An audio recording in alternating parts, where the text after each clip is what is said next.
Eto lang ang hindi ko gusto sa hiring ng pangulo, Hmm, Minsan kasi nagiging ano siya, masyadong malakas yung nepotism. Pansin ko lang, I mean hindi ako supporter nitong I mean I want this government to succeed.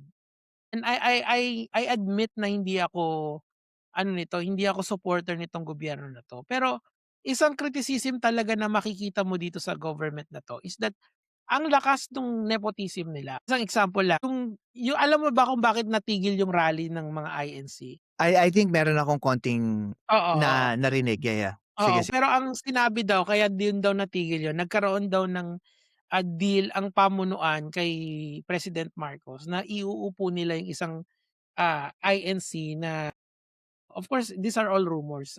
So meaning to Hmm, say, yung appointment is not really merit based. Like for example, si Gadon, 'di ba? What is Gadon doing? Bakit nandun siya? And it's a problem persistent din sa tingin ko kaya nagkakaproblema sa, DPWH, kung saan mang departamento because of that hiring na 'yan. I think siguro yung best hiring lang talaga na, so far ngayon si Vince Dizon. So, kaya siya hinire diyan kasi I don't know in the long run kung maano 'yan, kung may ipapakita. Ano lang, time will tell lang talaga kung, may mangyayari pa, Pero sa tingin ko kasi the problem with this government is that, they are hiring too much of their friends rather than people who are in the know, yung marurunong talaga at magagaling, yung gusto ng plataporma. Like at kunyari si Cielo Magno, 'di ba? Si Cielo yeah, Magno was fired. Exactly. apparently may sarili niya kaysa yung Pilipinas.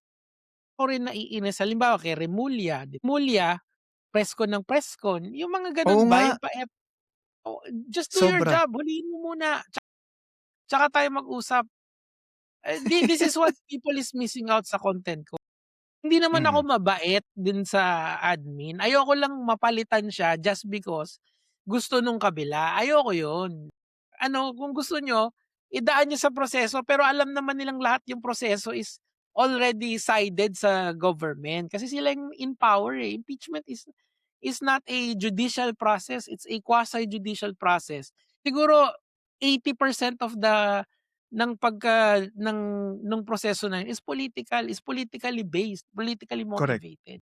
That's And I why think yun nga yung parang sinasabi nila na ang proseso ng impeachment dedepende kung merong timon sa taas. Yun ang, si parang paliwanag Romualdez, nila. wala na si Romualdez, So, baka Hmm, hindi pa matuloy 'yan. Pero tingnan sana natin kasi we'll never know, 'di ba? We'll never know kung ano talaga yung mangyayari.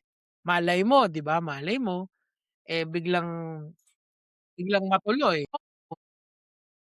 another Sige, thing na if you don't mind, sige. nagkaroon din sila ng another survey